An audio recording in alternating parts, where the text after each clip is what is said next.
Mapagpalang araw po sa inyong lahat. Welcome po sa ating programang Ating Pag-aralan.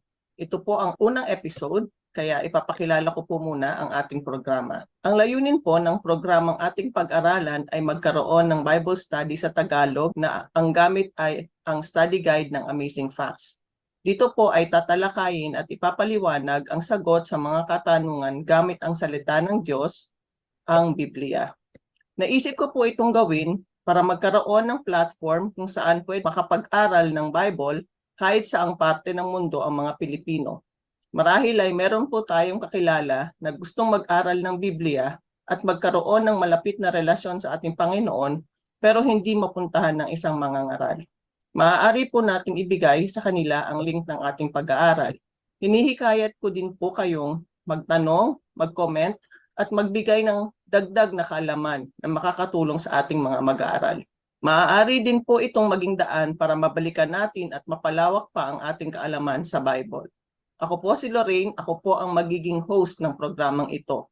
Ako po ay isang physical therapist na nagtatrabaho at nakatira sa Fujairah, United Arab Emirates. Si Pastor Roel Payo Jr. po ang co-host ko sa ating pag-aaral. Siya po ay kasalukuyang Associate District Pastor ng Amadeo, Cavite. Siya po ay may karanasan bilang isang church planter at missionary sa Mindanao at nakapaglingkod din po siya bilang clinical pastor sa Pasay. Si Mrs. Charles Daven J. Mactal po ang kanyang may bahay. Isa po siyang guro at nabiyayaan sila ng isang anak na babae na si Des Amari. Si Pastor Payod po ay nakapagtapos ng AB Theology sa Mountain View College. Ngayon po ay ipagkakaloob natin kay Pastor Payod ang pagkakataon para sa kanyang pagbati.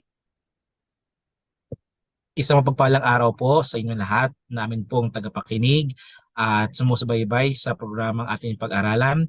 At maraming salamat din po Ma'am Lorraine sa inyo pong invitation na maging kabahagi po ng pangangaral na ito since tayo po ay nasa generation na po ng social media at ating pong utilize ang method na ito ng pangangaral sapagkat yes, karamihan din ng mga tao ngayon ay engaged sa mga online na mga activities and the Word of God is also living and alive maging sa online ministry. At ako po ang inyong lingkod, Pastor Roel Payod, at nagpapasalamat na kayo po ay nakatune in sa atin pong programa ngayon pong araw na ito. Salamat po, Pastor. Bago po tayo magsimula, hingin po natin ang gabay ng Banal na Espiritu sa isang panalangin galing kay Pastor. Tayo po ay manalangin. O dakila naming Diyos, tunay na ang inyong pong kabutihan, ang siyang amin po naranasan sa bawat sandali na amin po mga buhay. Maraming salamat sapagkat pinagkalooban niyo po kami ng panahon upang sama-samang pag-aralan ang inyong salita sa online ministry po na ito. Ama naming banal, hinihiling po namin ang banal na Espiritu at ang kaalaman mula sa langit ang siyang amin pong manahin sa mga sandaling ito. Nang sa gayon habang kami ay mag-aaral, makikinig ng inyong salita, ang amin man pong puso at isipan ay bukas sa pangungusap ng banal na Espiritu. Samahan po kami, Lord, sa unang topic namin pong pag-aaralan. Patawarin kami sa pagkukulang ng pagkakasala sa pangalan ni Jesus. Amen. Amen. Salamat po, Pastor. Tayo po ay dadako na sa ating pag-aaral. Ang una pong lesson natin ay may pamagat na mayroon pa ba tayong pwedeng pagkatiwalaan? Sa mga panahong napakagulo dahil sa pandoloko, pagsisinungaling at pasakit ng mga taong inaasahan natin, meron pa ba tayong mapagkakatiwalaan? Ang sagot po dito ay opo. Maaari po tayong lubos na magtiwala sa ating Biblia. Bakit po? Tingnan po natin ang mga ebidensya ating pong pag-aralan. Sa una pong katanungan, ano po ang inaangkin ng ating Biblia? Ibibigay ko po kay Pastor Payod para sa kanyang kasagutan. Ayan, maraming salamat po sa katanungan na ano nga ba po ang inaangkin ng Biblia. Alam niyo po ba mga kaibigan at masugid po namin taga-subaybay, ang inaangkin po ng Biblia ay napakahalaga. Sapagkat sabi po dito sa aklat ng ikalawang Timoteo, ang kapitulo po ay 3 at ang talata po ay 16. Ay akin pong babasahin. Ang lahat ng kasulatan ay kinasiyahan ng Diyos at kapaki-pakinabang sa pagtuturo ng katotohanan, sa pagsaway sa kamalian, sa pagtutuwid sa likong gawain, at sa pagsanay para sa matuwid na pamumuhay. So, ang ibig sabihin po mga kaibigan, ang Biblia, ang kasulatan natin pong pinag-aaralan po sa mga sandaling ito, ay ito po ay nagtutuwid po sa atin pong pamumuhay. Kung meron po tayong maling mga gawain, kung meron po tayong maling paniniwala, ang Biblia po ang siyang tutuwid sa atin. Sapagkat sa unang talata pa lamang o sa unang pangungusap pa lamang po, ito daw po ay kinasihan ng Diyos. Ibig sabihin, ito po ay kalooban, ito po ay pangungusap ng Panginoong Diyos para po sa ating kapakinabangan. Alam niyo po, ang kasunod niya pong verse, ito po ay sinasabi sa verse 17, upang ang lingkod ng Diyos, tayo po yon, ay maging ganap at handa sa lahat ng mabubuting gawain. Ibig sabihin po, pag tayo po ay nag-aaral ng banal na kasulatan, sa tulong at sa gabay ng banal na Espiritu, tayo po'y magiging handa at ganap sa lahat ng mabubuting gawain. Hindi po masamang gawain, kundi mabubuting gawain. Kaya ang inyo pong lingkod ay nag-encourage po sa inyo na sa verse po na ito ay sinasabi sa atin kung gusto nyo po na maging mabuti yung ating mga gawa, then ang Biblia po ang siyang standard or pamantayan na mabubuting gawa. So wag po tayong maniniwala na nagsasabi yung iba na wag kayong mag-aral ng Bible, nakakabuang daw yan, nakakabaliw. Hindi po totoo yun. Kasi mga sumusunod ng Panginoon at nagbabasa ng kanyang Biblia, na kanyang kasulatan, ay mabubuting gawa ang bunga ng kanilang pananampalataya. Salamat po, Pastor. Bali, masasabi po natin na ang Biblia ang user manual ng ating buhay. Di ba po? Yan ang magtuturo sa atin ng tama at mali, kung anong dapat natin gawin at hindi. Ang susunod po nating text ay makikita sa 2 Peter 1:21. Ang sabi po dito, sapagkat ang pahayag ng mga propeta ay hindi nagmula sa kalooban lamang ng tao. Ito'y galing sa Diyos at ipinahayag ng mga taong nasa ilalim ng kapangyarihan ng Espiritu Santo. Yun po. Yun po mga kapatid, atin pong nabasa na kasi marami po nagsasabi, alam niyo po na sabi, bakit ko paniniwalaan ang Biblia na ito naman po ay sinulat ng tao lamang? Totoo po yun. Tama po ang kanila pong obserbasyon. Sinulat po ito ng mga tao, ng mga propeta, ngunit ito po yung sinasabi po, sa binasa po ni Ma'am Lorraine kanina, na ito po'y galing sa Diyos. Ipinahayag lamang sa mga tao. Yung mga tao pong iyon ay nasa ilalim ng kapangyarihan ng Espiritu Santo. Ibig sabihin, hindi po makakapagsulat ang kanilang mga kamay kung hindi po sila ginabayan ng banal na Espiritu. Let's say for example po mga kapatid, meron pong isang presidente na isang kumpanya. Tapos sabi niya po sa kanyang sekretary, magsulat ka ng liham para sa aking business partner. Ito ang isulat mo. Ito yung content ng letter mo. Ang sekretary po ang nagsulat, pero ang salita, ang word po mismo ay nanggaling doon sa presidente. Ganon din po ang Biblia. Ang word ay nanggaling sa Panginoon, ang kalooban, ang content ng Bible ay nanggaling sa Panginoon na ginamit lamang po yung mga taong iyon na nasa ilalim ng kapangyarihan ng banal na Espiritu. So, trustworthy. So, talagang napakagandang basahin, paniwalaan, or pagkatiwalaan ang Biblia sapagkat ito po mismo ay galing po pala sa salita ng Panginoong Diyos. Salamat po, Pastor. Ang susunod na text po natin ay makikita natin sa Juan chapter 10 verse 35. Sabi po dito, tinawag na Diyos ang mga pinagkatiwalaan ng salita ng Diyos at hindi maaaring ipawalang bisa ang sinabi ng kasulatan. So, kung atin pong mapapansin po dito sa Juan Kapitulo 10, talata po 35, ang context po kasi nito mga kaibigan ay ayaw po kasing paniwalaan ng mga Hudyo si Jesus. Pero alam niyo po ba, ito po ay patunay na si Kristo po ay anak ng Diyos. Bakit? Kung atin po napansin sa binasa po ni Ma'am Lorraine kanina, tinawag na Diyos ang mga pinagkatiwalaan ng salita ng Diyos at hindi maaari ipagwalang bisa ang sinasabi ng kasulatan. Bakit po? Hindi po pwedeng baliwalain yung sinasabi ng kasulatan kasi po yung kasulatan po, ito po kasi yung context po na ito ay yung kasulatan ng Isaiah na ang Isaiah po ay pinapatungkulan si Jesus na Messiah na darating. Nakakalungkot lang po mga kapatid sapagkat ayaw pong tanggapin ng mga Hudyo na ang katuparan ng hula sa aklat ng Isaiah ay natupad sa panahon po ni Kristo. Nung siya po ay namuhay, nung siya po ay nagministeryo, ayaw lang po kasi nilang tanggapin yun kasi sabi nila ikaw ay anak lamang ng karpintero. Pero mga kapatid, ang kasulatan, ang hula sa aklat ng Isaiah, maging ng buong Biblia ay nagpapatungkol po kay Kristo na ating Panginoon sapagkat siya po pinapalaki ng mensahe po ng Biblia. Ay pong salamat, Pastor. So siguro po ay maliwanag na sa atin kung ano ang pinapatunayan ng Biblia sa atin. So sa pangalawang tanong po, Pastor, paano po ipinapakita ni Jesus ang kanyang pagtitiwala at paniniwala sa banal na kasulatan? Isa pong napakagandang katanungan po ito. Paano nga ba si Jesus nung siya po'y namuhay po mga kapatid sa mundong ibabaw? Paano naman niya binibigyang halaga ang Biblia? Atin pong basahin sa aklat ng Mateo, kapitulo po ay 4, ang talata po ay 4, 7 at 10. Ganito po ang sinasabi. Okay?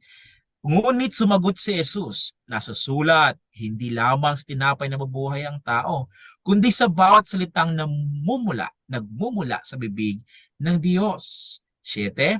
Ngunit sumagot si Jesus, nasusulat din naman, huwag mong susubukin ang Panginoon mong Diyos.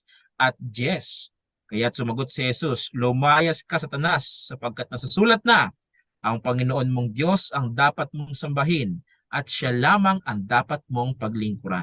Ano po ang kwento po dito mga kaibigan?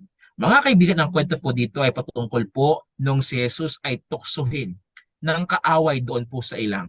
Sapagkat si Jesus pagkatapos po ng 40 araw, siya po ay nag-ayuno or nag-fasting. Siya po dinala ng Espiritu doon po sa yung verse 1 upang tuksuin ng Diablo. Ngunit mga kapatid, si Kristo ay nagtagumpay. Alam niyo po, ito po yung napakagandang pag-aaral. Bakit po? Kasi nung siya po tinutokso ng kaaway, sige nga, gawin mo ang tinapay itong batong ito. Kasi parang gutom na po si Jesus po yung time po na yun. Alam niyo po, ang counter-attack ng Panginoong Diyos, shall I say it, counter-attack, ayun pong salitang, it is written, nasulat na. Mga kapatid, nasulat na po sa Biblia na maaari tayong magtagumpay sa mga tuksong dumarating po sa atin pong buhay sa kapangyarihan ng salita ng Panginoong Diyos, ang Biblia. Ano man tukso ang dumating po sa atin pong buhay, katulad po ni Kristo, tayo po'y magtatagumpay. Hindi sa atin pong lakas, kundi sa salitang it is written. Nasulat na po, ibig sabihin tapos na. Wala na pong kailangan debatihan kasi ito po nasulat na po na magtatagumpay po tayo sa kapangyarihan po ng Biblia na pinapaunawa po sa atin ng banal na Espiritu. Ano pa po mga kapatid ang sinasabi? Nais ko po kayong dalhin sa isa pang teksto dito po sa aklat ng Juan, kapitulo 17, versikulo 17. Ma'am Lorraine, pwede niyo po mang basahin para po sa amin. Juan 17, 17. Opo. 17, ibukod mo sila para sa inyo sa pamamagitan ng katotohanan. Ang salita mo ang katotohanan. Mga kapatid, ibukod mo sila. Alam niyo po sa English ay, ang word doon ay, sa Greek, ang ibig sabihin niya po ay sanctified. Sanctify them by your truth. Your word is truth. Mga kapatid, yung sanctified, hindi lang siya basta ibukod. Kumbaga, ginawang banal. Alam niyo po, wala akong ibang maisip na illustration sa word na sanctified. Kundi yung pag-aasawa. Alam niyo po, nung kami po ikasal ni Mrs., meron po siyang mga abay. Yes, mga abay ay magaganda rin.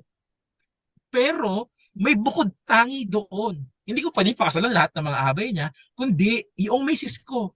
Kasi yung misis ko, bukod tangi siya, yung kanyang gown ay hindi kaparehas ng mga abay. Mga kapatid, ibinukod po tayo ng Panginoon. Espesyal po tayo na binukod ng Panginoong Diyos. Sa pamamagitan po ng ano po, ng katotohanan. Sa pamamagitan po ng kanyang salita. Kasi ang salita po ng Panginoong Diyos ay katotohanan. Mga kapatid, isa lang po ang point nito. Ang word ng Panginoon ay sanctified. Ito po ay truth. Hindi po ito nagbabanggit ng kasinungalingan. So therefore, kung ang Biblia po ay nagbanggit na ang Panginoon ay darating muli, ito po'y matutupad. Kung ang Biblia po'y nagbanggit na huwag mo itong gawin, huwag mo itong gawin, ito ang kailangan mong gawin, ito po'y matutupad. So mga kapatid, napaka-trustworthy ng Bible sa atin pong pananampalataya sapagkat ito ay truth. At never itong magbabanggit ng kasinungalingan, mga kapatid. Agree po ako sa inyo, Pastor. Talagang lahat po ng mga sinasabi ng Panginoon, katulad na mapapag-aralan natin later, ay talaga pong nagkakatotoo. So talaga pong dapat tayo ay magtiwala sa ating Biblia, sa mga nakasulat sa ating Alam niyo Biblia. po, ma'am, pa po doon, idadagdag ko lang po, may kasabihan po na kasi po yung Bible doon po sa aklat ng Hebreo chapter 4 na ang salita daw po ng Panginoon ay parang espada na dalawa po ang talim. Two-edged Ibig sword. sabihin po masakit. Opo, masakit po talaga 'yon. Alam niyo po mga kapatid po namin taga-subaybay. Ang salita po ng Panginoon, yes, hurting siya sometimes kasi mali yung ating ginagawa. Hurting siya kasi nire-rebuke niya po tayo. Pero may nabasa po ako sa isa pong commentary na napakaganda. Sabi po doon, hurt me with the truth, but never comfort me with a lie. Para bagang, saktan mo na ako kasi yung katotohanan, pero huwag mo kay comfort na kasinungalingan. Kasi mga kapatid, mas maigi nga naman na masaktan ka ng katotohanan at least hindi ka niloloko. Instead na yung i-comfort ka, pero lie naman pala yung word ng comfort, mga kapatid. So yun po, ang Bible, never kanyang i-comfort ng kasinungalingan, pero kanya kang itutuwid. Katulad po natin pong unang tekstong binasa, sapagkat ito po ay katotohanan. Salamat po, Pastor. Ngayon po sa ating ikatlong tanong, nagkakatotoo ba ang mga hula sa hinaharap na nakasulat sa Bible? Pastor, nagkakatotoo ba? Wow, napakagandang tanong. Nagkatotoo po ba ang mga hula na hinahanap na nakasulat sa Bible? Yes po. Atin po yung ipoprove po ngayon sa atin pong Bible study at atin pong babasahin dito po sa aklat ng Isaiah 42, okay, 42, Isaiah 42.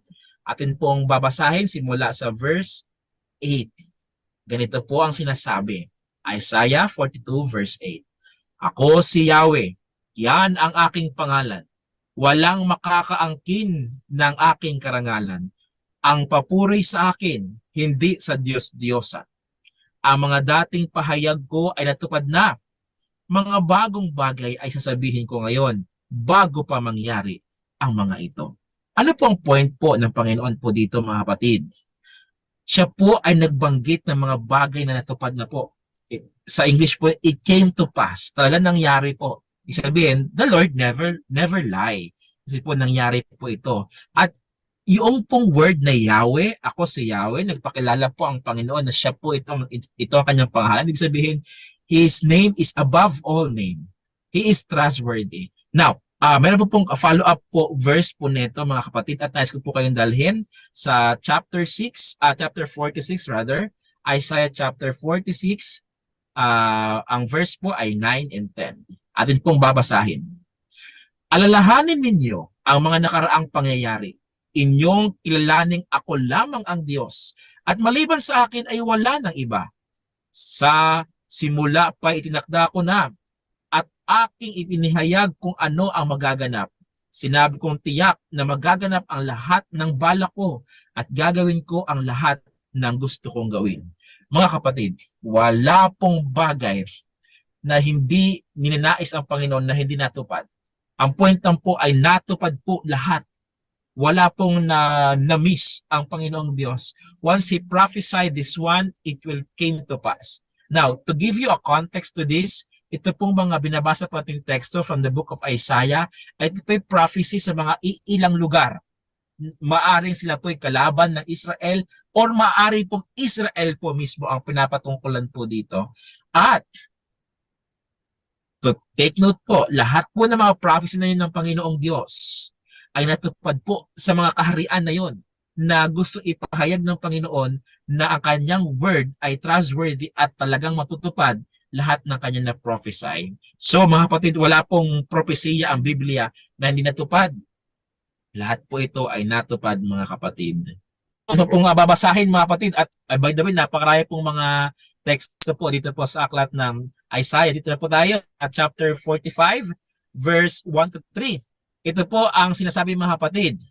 Okay? By the way, ito pong chapter 45, ito po ay prophecy ng Panginoong Diyos doon kay Cyrus. Okay? Basahin po natin. Ito ang ipinahayag ni Yahweh kay Cyrus, ang pinunong kanyang pinili upang sakupin ang mga bansa at alisan na kapangyarihan ang mga hari. Ibubukas ko ang mga pintuang lungsod para sa kanya habang siya'y pumapasok. Ako ay maghahanda ng inyong daraanan, mga bundok dooy aking papatagin, at sa mga lungsod, mga pinto'y tansoy aking wawasakin, pati kandadong bakal ay aking tatanggalin. Ibibigay ko sa iyo ang nakatagong mga kayamanan at alahas. Sa gayon, malalaman mong ako si Yahweh, ang Diyos ng Israel, ang siyang tumawag sa iyo. Ano po ang propesya ito mga kapatid? By the way, sa pangunguna po or sa paghahari ng Babylonian Empire, napropesya na po mga kapatid na meron pong susunod na kaharian. 150 years bago po ipanganak si Cyrus, dahil propesya na po ng Panginoong Diyos that right after the Babylonian Empire, one of the leaders, kasi po after Babylonian, meron pong kaharian ng the Medes and the Persians. Ito po si Cyrus mga kapatid, ay yun po nag-conquer doon sa Babylon. You know what? Kung inyo pong babasahin yung account mga kapatid sa aklat ng Daniel, talagang nag-dried up yung river na dumadaloy po doon sa gitnang Babylonia. Kasi sabi po ng Babylonia, dahil sa ilog po ng dumadaloy sa kanilang kaharian, kahit 50 years silang nakakulong doon, ay hindi po sila magugutom. Pero alam niyo po, dinivert po kasi yon ng mga sundalo po ni Cyrus. At syempre, ito po yung propesya ng Panginoong Diyos na talagang bubuksan ng Panginoong Diyos. Ibig sabihin, God will allow somebody will take over that kingdom, Babylonia. It's because God said it and it will really come to pass. So ito po yung propesya sa mga ancient na mga empire na totoo po nangyari sa atin pong kasaysayan. Pastor, may dadagdag lang din po ako kasi sa mga napag-aralan Hindi namin, po ma'am. yung po talagang Babylonia, talaga pong ginawa nila yon para maiwasan talaga na makonquer yon. Talagang parang napakahirap siyang i-conquer kasi yung walls po no, napakataas, tsaka napakalapad. Kumbaga, Yes po. hindi talaga siya mako-conquer by land. Kaya yung naisip nila, Cyrus na paraan noon, yun yung dumaan dun sa mga cisterns, yung mga daanan ng tubig. At yun yung nangyari. Yun nga, sabi ni Pastor, talagang naihula na yun matagal ng taon bago nangyari. Kaya talaga pong totoo ang nakasulat sa ating Biblia. Yes po ma'am. To be exact, from this prophecy sa chapter 45, it is 150 years bago po ipanganak po si Cyrus na ito talaga po ay mangyayari right after the Babylonian Empire. Iyan lang po yung iba sa mga example na pag nagpapatotoo na kung anong mga nakasulat sa Bible ay talagang nangyayari. At upang nagdagan po ang atin pong mga patunay or mga ebidensyang mga teksto para po sa atin pong pangatlong katanungan, ay atin pong basahin po sa aklat ng Lucas 21, ang talata po ay 25 at 26. Lucas 21, verse 25 to 26. Ito po ay propesiya ng Panginoong Hesus. Magkakaroon ng mga palatandaan sa araw. sa buwan at sa mga bituin. Sa lupa, ang mga bansa ay masisindak at malilito dahil sa ugong at mga daluyong ng dagat. Ang mga tao ay hihimatayin sa takot dahil sa pag-iisip sa mga kapahamakang darating sa sanlibutan, sapagkat mayanig ang mga kapangyarihan ng langit. Ito po'y propesiya mismo, mga kaibigan, mga kapatid, taga-subaybay, ng Panginoong Hesus na mangyayari daw po sa hinaharap.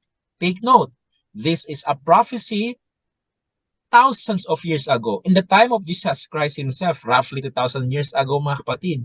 And yet, it is happening in our generation. It is happening in our time.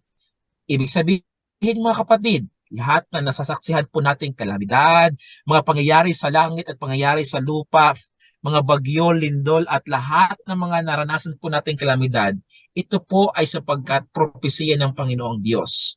Ibig sabihin po, ang Panginoong Diyos ay malapit na po dumating at magkakaroon po tayo ng isa pong pag-aaral patungkol po diyan sa pagpaparitin ng Panginoong Diyos, at yung mga pangyayari sa lupa ay palatandaan po pala ng kanyang nalalapit na pagparito. But as far as the trustworthiness of the prophecy of Jesus Christ and the Bible is concerned, totoo po na ang mga propesiya sa Biblia ay talagang natutupad na po sa kapanahunan po ng Babylonia, nila Cyrus, and others, and even to our generation. Ano pa? Last po na text for this question number 3, at itong babasahin, mga kapatid, dito po sa ikalawang Timoteo.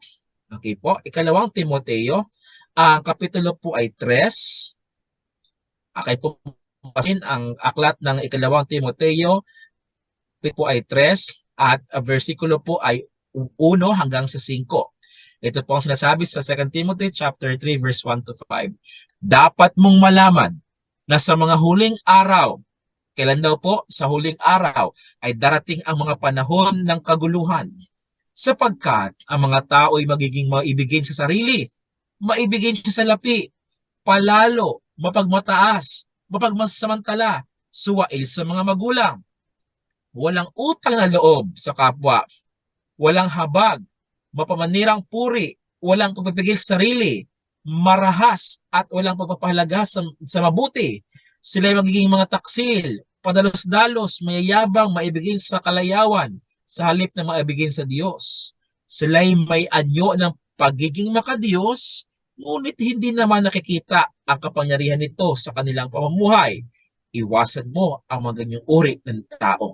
Ano pong ibig sabihin po, mga kaibigan? Simple lang.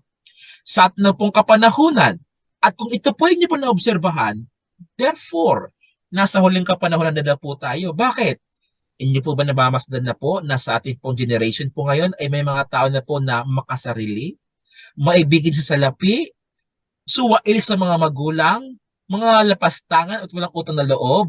Yung mga tao daw pong walang pagpipigil sa sarili, yung talagang kung kumain, wag kasi talagang parang wala nang bukas. Mga kaibigan ko kay Kristo, mga kapatid taga-subaybay, ito po'y nangyayari na sa ating generation. So therefore, ang mga propesiya po patungkol hindi lang po sa Old Testament times, maging sa New Testament times na nagpapatungkol po sa ating generation ngayon, ay kasulukuyan at patuloy na nangyayari. So therefore, totoo po ang Biblia na ang kanya mga propesiya ay totoo at nangyayari po, mga kapatid. Salamat po, Pastor, sa inyong mga paliwanag, at talaga pong na mas napalawak niyo pa po ang aming pangunawa dito sa question at saka mga sagot natin. Ang mga makasaysayang pahayag ba ng Biblia ay natupad? Mga kapatid, napakagandang katanungan po iyan. Alam niyo po, bago ko po sagutin po ang tanong po na ito, alam niyo po, mga kaibigan, hindi po contradicting ang science and Bible. Maraming mga scientists ngayon na ay maniwala sa Diyos, ay maniwala sa Biblia, but to tell you, mga kapatid, ang Biblia mismo ay punong-puno ng mga ebidensya about science. The Bible must be above the science and not the science above the Bible. Mga kapatid, ang Biblia po ay totoo. Akin pumabanggitin po sa inyo yung relationship ng science at ng Bible. Alam niyo po, according po kay Haring David, sa aklat ng mga awit, ang kapitulo po ay 119 or 119. 119 verse 160 ng mga awit po. Dito po ang sinasabi mga kapatid. Ang buod ng kautos ay batay sa katotohanan. Ang lahat ng tuntunin mo'y pawang walang katapusan. Ano po ang point po mga kapatid na harinabit po dito? Lahat daw po ng nasa makasaksihan po ninyo sa langit at sa lupa, ang kautusan po mga kapatid ay batay lang po sa katotohanan. Even the commandments itself ay based po sa truth ng Panginoong Diyos. At ang kanya pong tuntunin, yung standard po ng Panginoong Diyos ay unending po ito. At mas lalo pa pong pinaliwanag po ito ni Job. Alam niyo po si Job ay napakagandang image or character po sa Bible. Habang siya po ay sinusubok ng kaaway mga kapatid, sapagkat pinahintulutan ng Panginoon ng kaaway siya ay subukin. Ang sabi na po ni Job mga kapatid, kahit siya napakaraming mga pagsubok, ito pa nabanggit niya mga kapatid sa Job 26 verse 7. Job 26 verse 7, ang kalawakan sa hilaga ay kaniyang inilagay. Ibinitin niya ang daigdig sa gitna ng kawalan. Ibig sabihin po mga kapatid, creation. Creation account po ito. Sinasariwa po ni Job na kahit siya nasa ilalim ng mga pagsubok, ang Panginoong Diyos pa rin po ang creator. Mga kapatid, dapat tayo po sinusubok sa buhay, hindi po natin po i-magnify yung mga naranasan natin mga pangit, kundi atin pa rin pong pupurihin ang Diyos sapagkat siya ang may lalang ng lahat ng bagay. So, ibig sabihin, kung mayroon man po nawawala sa atin, God might recreate it in our lives. At alam niyo po ba, dito pa po sa aklat ng Isaiah, ipiniliwanag po sa atin na Isaiah sa kapitulo po ay 40, versikulo po ay 22. Ito pong sinasabi, Isaiah 40 verse 22. Ang lumikha nito ay ang Diyos na nakaupo sa kanyang trono doon sa kalangitan. Mula roon, ang tingin sa tao ay parang mga langgam. Ang langit ay iniladlad niyang tulad ng kortina, tulad ng tolda upang matirahan. Mga kapatid, same content na ang Diyos pa rin po ay pinapalaki po dito.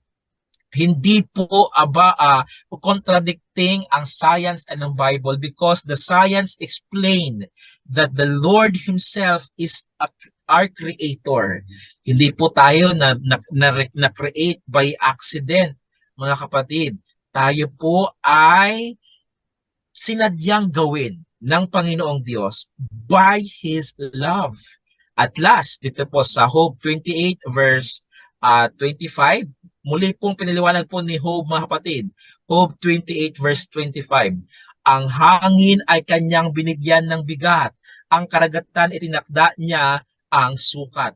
Lahat po na nakikita po ninyo, maging langit, lupa, karagatan, ito po ay nilikha ng Panginoong Diyos. It is really an evidence, mga kapatid, taga-subaybay po namin sa ating pag-aaralan na ang Panginoong Diyos ang siyang punot dulo ng science.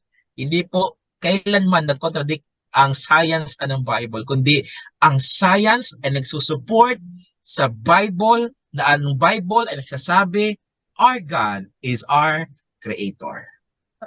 Salamat po, Pastor. Meron lang din po akong gustong idagdag na konting Yes po. explanation. Dito po sa Job 26 verse 7, ang sabi po dito ay ang kalawakan sa hilaga ay kanyang inilagay. Ibinitin niya ang daigdig sa gitna ng kawalan. Isa rin pong maaari nating mabigay na explanation dito is ang mundo ay nakasuspend po. Nakaangat sa lupa. Parang kasi po 'di ba, lahat naman po ng solar system ay nakaangat. Kumbaga nakasuspend yan dahil sa gravity. So, yun po. Opo. Bago po yun mapatunayan ng mga scientists, ay naisulat na yun sa ating Biblia. Isa pa po itong sa Job din, 28:25, na ang hangin ay kanyang binigyan ng bigat. Ang karagatan ay tinakda niya ang sukat. Kasi noon, di ba, kahit naman ngayon, hindi natin masasabi na ang air ay may bigat talaga. Pero ngayon, di ba po, mapapansin nyo, ang mga oxygen na ay nakatank. Di ba po? So, ibig sabihin, may bigat siya talaga. Kaya lang, pag nandun tayo sa labas, ganitong sitwasyon, parang yung hangin na dumadaan, parang feeling natin wala siyang weight. Pero meron po talaga siyang bigat.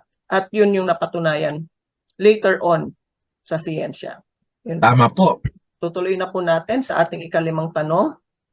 May kaugnayan pa ba sa daigdig sa ngayon ang mga pahayag ng Biblia tungkol sa kalusugan? Pastor? Yes. Yes po, at atin pong sasagutin po ang napakagandang tanong po na ito, mga kapatid. May kaugnayan pa po ba sa digdig sa ngayon ang mga pahayag ng Biblia tungkol sa kalusugan? Alam niyo po, bagaman mga kapatid, ito po ay separate na study, well, we will try to discuss it very quick, mga kapatid. Ang kaugnayan po na Bible and also the health. Aklat ng Deuteronomy, kapitulo po ay 23. Atin pong babasahin, mga kapatid, Deuteronomy 23 verse 12 and 13. Ganito po ang binabanggit, mga kapatid. Maglaan kayo ng isang lugar sa labas ng kampo na gagawin ninyong palikuran. Magdala rin kayo ng kahoy bukod pa sa inyong mga sandata. Gagamitin ninyo itong panghukay at pangtabon kapag kayo'y dudumi. Medyo awkward po ang teksto, mga kapatid. Dito po sa Deuteronomy 23 verse 12 to 13, sapagkat ito po ay nagpapatungkol po sa hygiene, mga kapatid. And yes, ang Bible po ay meron pong kaugnayan din po sa kalusugan na pinapahayag po, mga kapatid. So, ang context po kasi nito ay mga yung instruction po ng Panginoong Diyos sa kanyang sambahayan na nasa ilang habang sila po ay naglalakbay patungo sa lupang pangako. So meron pong kalinisan na binabanggit ang Panginoong Diyos. Instruction niya kay Moses, through Moses, at sa bayan po ng Panginoong Diyos. And moreover, okay po, additional po, mga kapatid, dito po sa 1 Corinthians, unang Korinto, mga kapatid, po, unang Korinto, ang kapitulo po ay 10, ang talata po ay 8. Ganito po ang binabanggit. 1 Corinthians chapter 10 verse 8. Huwag tayong makikiapid, gaya ng ginawa ng ilan sa kanila. Kaya't 23,000 tao ang namatay sa loob lamang ng isang araw. Mga kapatid, ito po'y context or ito po'y kwento po about doon sa mga babala ng Panginoong Diyos, sa mga Diyos-Diyosan. Sila po kasi, alam niyo po, ito po in relation po ng Panginoong Diyos. Kung mabasahin niyo po dito po sa kwento po ng Exodus, ang Panginoon po kasi pinarusahan po sila sapagkat sila po ay nakikiapid. Ibig sabihin po, sila po ay nakipag-sexual na relasyon or komunikasyon o talaga nakipagrelasyon po doon sa mga hindi po nila kapananampalataya.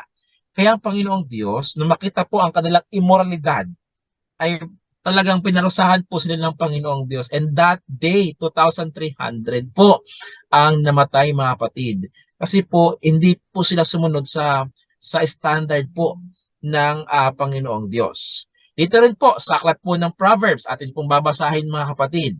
Aklat ng Proverbs or Kawikaan. Dito po sa aklat po ni Haring Solomon, sa Kawikaan, ang kapitulo po ay 23. Kawikaan 23 verse 29 hanggang 32. Akin pong babasahin, mga kapatid, dito po sa 29 verse 32. Sino ang may kalungkutan at may malaking panghihinayang? Sino ang may kaaway at kabalisahan? Sino ang nasusugatan ng di nalalaman? At sino ang may matapang pinamumulahan? Sino pa kundi ang mga sugapa sa alak at ang nagpapakalango sa masarap na inumin. Verse 31, huwag mong tutunggain ang matapang na alak kahit ito'y nakakatakam, sapagkat kinaumagahan ay daig mo pa ang tinuklaw ng ahas na makamandag. Alam niyo, mapatid, ito po yung warning ng Panginoong Diyos sa mga umiinom. Alam niyo po, isa sidetrack pa lang po, mapatid. Dito po sa Proverbs or Kawikaan 20. Okay po? Sa Kawikaan 20, Kawikaan po.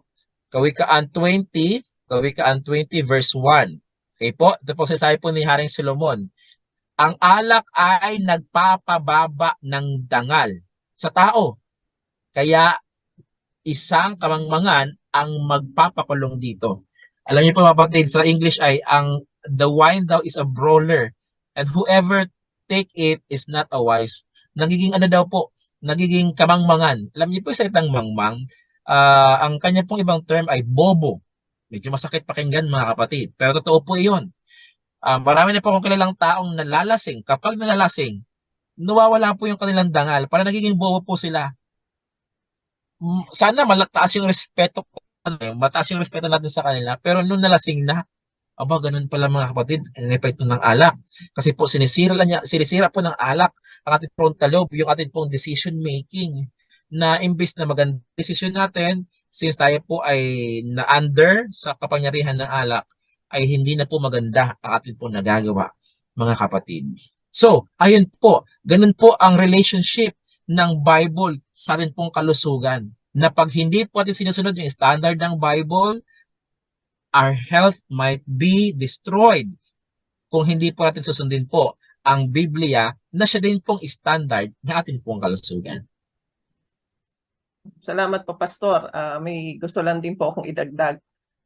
Yes Doon po po. sa sanitation, yung nabanggit natin kanina, maaalala niyo po kung nagka-camping kayo, ganun din po ang ginagawa, di ba po?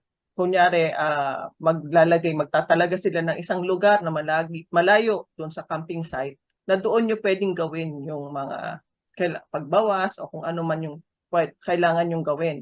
Kasi kapag po yun ay nasinghot nating mga tao, maari pong magbigay ng sakit. Kasi waste product po yun ng katawan. So, hindi po siya healthy na in contact sa ating mga humans. Kung tayo po talaga ay nakikinig sa mga nakasulat sa Biblia, katulad ng mga pinagbabawal na sigarilyo at pag-inom, katulad po nung pag-inom, mababawasan po ang mga namamatay sa aksidente. Kasi minsan, nakakabangga ang isang nakainom. Kasi nga po, ang reflexes niya ay mabagal niya, ang takbo ng utak niya ay hindi na maganda. So, kapag nagmaneho siya, maaring ang judgment niya ay maapektuhan din. So, maaring maka-aksidente siya or maari ding siya mismo ay mamatay sa aksidente. Kasi hindi niya nga po siya makapagbigay ng magandang judgment. Sa ating pong nagmamaneho, kailangan po tama ang isip natin. Kasi mabilisan po ang pagkilos natin dyan. Kasi bigla-bigla may mga dadating na sasakyan, kailangan ang reflexes natin maayos din. Pero kung wala ang mga yon, maaari pong may magkaroon ng aksidente. At isa pa po, sa mga pamilya, kalimitan kapag ang ama ay umuwi ng lasing, minsan sasaktan ng mga anak o di kaya yung asawa, so nagkakaroon po ng problema sa pamilya. Kaya maganda po na iwasan yon kasi kapag nagkaroon ng problema sa pamilya, yan kasi ang gusto talaga pong atakihin ng kalaban, ang basic unit ng society. Kasi pag nasira niya ang pamilya, maaring ang mag-asawa ay maghiwalay. Tapos ang mga anak, yan ay dadalhin nila sa labas, yung problema nila sa loob ng bahay. Ngayon po, mag-a-act out yan sa labas. Maaring may mga gawin silang bagay para humingi ng atensyon o para ilabas yung sakit na nararamdaman nila sa kanilang kalooban. So, yun pong lahat ng itong bagay na to ay may iwasan kung tayo po ay susunod sa mga nakasulat sa ating Biblia. Yes po. Yes po. Ma'am Ren, tama po yun mga kapatid, mga taga-subaybay po namin. Alam niyo po kanina kakatapos ko lang po seminar about sa family na yes, the basic unit of society is family. Alam niyo po, napakagaling ng kaaway na manira ng pamilya. Maging ang mga vices po na ito na binanggit po namin ng Biblia mga kapatid ay talagang totoo na talagang mapanira po talaga ito ng mga pamilya. Kasi po, yung senses niya po, yung judgment niya po, yung kinakloud na mga vices na ito yes, ang drugs ay hindi pa nabanggit sa Bible pero those are vices na talagang like alak, like sigarilyo mga kapatid, can destroy our senses. Imbis na tayo ay tama yung ating mga decisions in life, tama yung ating po mga perceptions in life, alam natin ang tama at mali since tayo po ay overpower sa mga ganito pong mga vices na kinreate ng kaaway, maaari po tayong masira ang ating katawan, relasyon sa ating pamilya, maging sa ating kapwa, at walang higit po sa Panginoong Diyos. So, salamat po, Pastor. Tayo po ay tutuloy na sa ating pang-anim na tanong. Ang mga makasaysayang pahayag ba ng Biblia ay natupad? Yes po, at napakaganda po ng tanong. Alam niyo po ba mga kapatid dito po sa aklat ng Jonah or Honas, Jonah chapter 1 verse 1 and 1, 2. Okay po? Ang aklat na ito ay naglalaman ng mensahe ni Yahweh sa pamamagitan ni Jonas na anak ni Amitay. Isang araw sinabi sa kanya ni Yahweh, pumunta ka sa Ninive na isang malaking lungsod at sabihin mo sa mga taga roon na umabot na sa aking kaalaman ang kanilang kasalanan. Ito po'y kwento mga kapatid ng isa sa mga propeta po ng Panginoong Diyos sa si Jonah, na ang propesya ng Panginoong Diyos ay talagang sisirain, gugunawin, or susunugin po ang bansa or ang lugar po doon po sa Nineveh. And yet, this is a prophecy na hindi na po basta-basta ng prophecy mga kapatid. Ito po ay kwento ng grace and mercy. Alam po natin na ang Nineveh ay isa po sa mga kalaban pong nila Jonah, na kung saan ay pinaglilingkuran niya po ang bayan ng Panginoong Diyos. However, mga kapatid, since si Jonah ay hindi po pumunta sa Nineveh, kasi po meron po dito mga kapatid dialogue ng Panginoong Diyos na alam kasi ng Jonah, ng propeta, na si Jesus Christ po talaga ang Panginoong Diyos ay napakamaawain. Kaya naman po mga kapatid, isa po yun sa reason bakit nag-detour siya. Hindi dahil takot lang siya, yes, isa po yun sa mga factors, but alam kasi ni Jonah, ng Diyos ay full of grace, full of mercy, na kung ang tao ay magsisisi sa kanyang kasalanan, i-withdraw ng Panginoon yung kanyang destruction, yung kanyang judgment towards them. And yet, ito po yung nangyari po sa Nineveh mga kapatid, na hindi po natupad yung prophecy to their land because of their repentance. Nasisi po sila. In fact, they put a sackcloth in their head. Sisi po sila mga kapatid when Jonah preached unto them. So ito po yung po kwento. However, dito po sa aklat ng Genesis ay kabalitan po nangyari. Genesis chapter 19 verse 1. Nang gabing dumating sa Sodom ang dalawang anghel, nakaupo si Lot sa may pintuan ng lungsod. Pagkakita sa kanya'y tumayo si Lot at sinalubong sila. Nagpatira pa siya sa harapan ng mga anghel. Ito po ay kwento ng destruction ng dalawang syudad, Sodoma at ang Gomorrah, sapagkat ang kanila pong evilness, wickedness ay talagang umabot na po sa kasukdulan at sila po mga kapatid ay dinestroy ng Panginoon. But this is also a story of mercy, na meron pong family supposedly na kasama po ang wife of course ni Lot ay maliligtas po sana. However, alam po natin sa kwento na siya po ay naging haliging asin sapagkat siya po yung lumingon mga kapatid at hindi po finalo ang instruction. This is a story of destruction, judgment ng Panginoon mga kapatid na nangyari doon po sa Sodoma at Gomorrah. At alam niyo po ba, based sa mga archaeologists and artifacts, still this land is still barren kasi po ang lugar po na ito ay nung buhusan po ng Panginoon ng sulfur and some talagang shall I say mga bagay na talagang tumupok sa kanilang lugar. Hanggang ngayon po ang ruins ng mga lugar na ito ay hayag at patuloy po na nadidig ng ating pong mga archaeologists na nag-aaral po sa Biblia. Also with this one, dito po sa aklat po ng Daniel chapter 5 verse 1. Minsan, si Haring Belsasar ay nagdaos ng malaking handaan para sa 1,000 niyang tagapamahala at nakipag-inuman siya sa kanila. Kung babasahin niyo po ang succeeding verses, ito po yung sinabi na mayroon pong sumulat doon sa pader, mga kapatid. Okay po, mayroon pong sumulat na ito po ay prophecy na si Haring Belsasar ay hindi na po magtatagal ang kanyang pagiging hari at ma-overthrow na po ang kanyang pong kaharian sapagkat ito pinrepesiya po ng Panginoong Diyos na kailangan matupad. Okay po, ano po, sinulat po sa pader yung many, many tekel aparsin. Ibig sabihin po nun, your kingdom is numbered.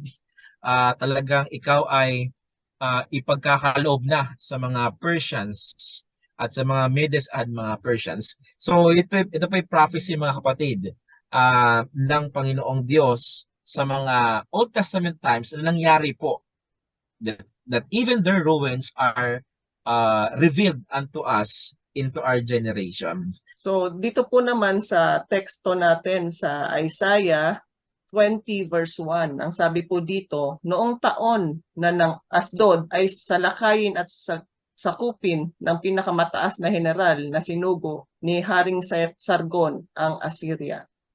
So ito po kasing si Haring Sargon, hindi nila alam na, kumbaga wala pa silang previous knowledge about him sa history noon. Parang hindi nila pinaniniwalaan na meron talagang Haring Sargon.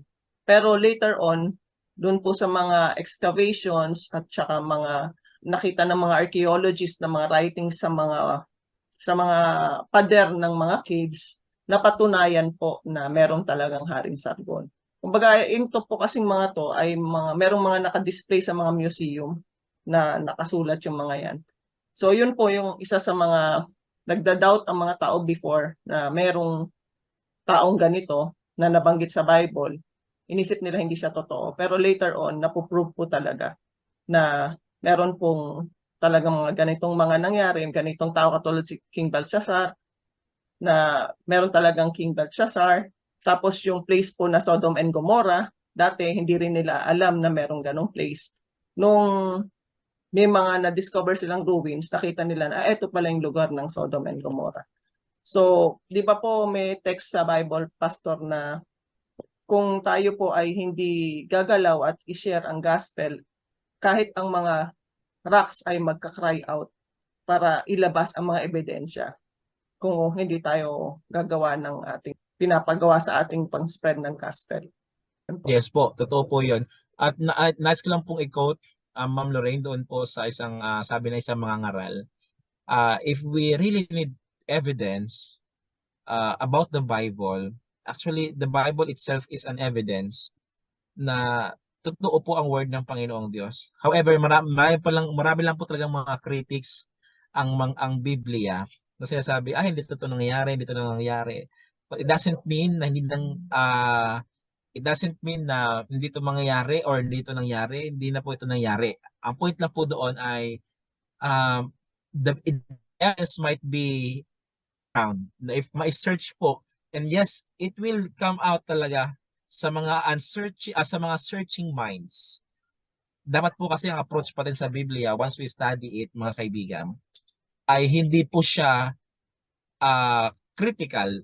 Kumaga, let's approach the Bible because we want to search, we want to find the truth, we want to be enlightened, hindi dahil gusto nating hanapan ng butas ng Biblia, nagkamali ang Biblia sa part na ito. No. We need to find the truth about po doon sa Bible. Alam niyo po, dito po sa Exodus chapter 14, verse 25, next ko lang pong basahin sa inyo about Exodus 14, verse 25. Napabaon ang gulong ng mga karuwahe at hindi na sila makahabol na matulin. Kaya sinabi nila, umalis na tayo dito sapagkat si Yahweh na ang ating kalaban. Ito po kasi yung tumawid po na ang bayan ng Diyos sa pulang dagat. Ang context po nito, hinabol pa rin po ng mga Ehipto, ng mga sundalo po ni Pharaoh. However, hindi na po sila maka-chase, makahabol doon po sa mga Israelites. Kasi po yung kanilang karawahe, hindi na po gumugulong. And you know what? Napakarami pong evidences that when you proceed now in the Red Sea, may makikita po kayo doon ng mga ruins ng mga chariot ni Pharaoh, mga kaibigan, mga kapatid. Na yung iba pa nga doon, may mga golden pa na mga kasi syempre ang Egypt ay sagana po sa gold before and even now. So those are the evidences na ang mga events na ito ay totoong nangyari, and if we want evidences, still our generation has them. Yung po mga evidences po na yan. So, salamat po, Pastor. So, hanggang dito na lang po ang unang bahagi ng ating pag-aaral at sana'y nadagdagan ang ating kaalaman tungkol sa salita ng Diyos na magpapalaya sa ating magulong kaisipan at buhay. Abangan niyo po ang susunod na bahagi sa susunod na linggo. Bago po tayo magtapos, manalangin po muna tayo. Marami pong salamat, Panginoon, sa opportunity na binigay niyo sa amin upang mapag-aralan ang inyong salita. Marami pong salamat sa dagdag na kalaman at kaliwanagan na natanggap namin galing sa inyong banal na salita. Naway magamit namin ang lahat ng aming natutunan sa aming pag-araw-araw na buhay at naway maging source ito ng aming kalakasang spiritual. Nilalapit din po namin sa inyo, sa inyong harapan, ang lahat ng aming mga suliranin. Alam niyo po lahat ng pinagdadaanan namin. Pinagdarasal po namin na kayo ang aming maging kalakasan sa panahon ng pagsubok. Alam po namin na wala kaming magagawa kung kayo ay wala sa amin. Patawarin niyo po kami sa aming mga pagkukulang at pagkakamali. Ito po ang aming hiling sa inyong pangalan. Amen. So sa pagtatapos po, gusto ko lang pong sabihin sa inyo na tayo po ay tinawag ng Panginoon sa gawain para magpalaganap ng Ebanghelyo. Malaki po ang gawain pero kakaunti ang mga manggagawa. Nais po namin na kayo din ay maging kabahagi namin sa gawain. Ma-share ang banal na salita ng Diyos at magpalaganap ng pagmamahal ni Jesus sa bawat isa sa atin. Tayo po ay magtulakan pataas at magpalakasan spiritually. Gawin po nating goal ang magkasama-sama tayo sa langit na bayan. Hanggang sa susunod pong bahagi ng ating pag-aaral, ito pong muli si Lorraine na nagpapaalala sa inyo na mahal po tayo ng ating Panginoon. Bye-bye.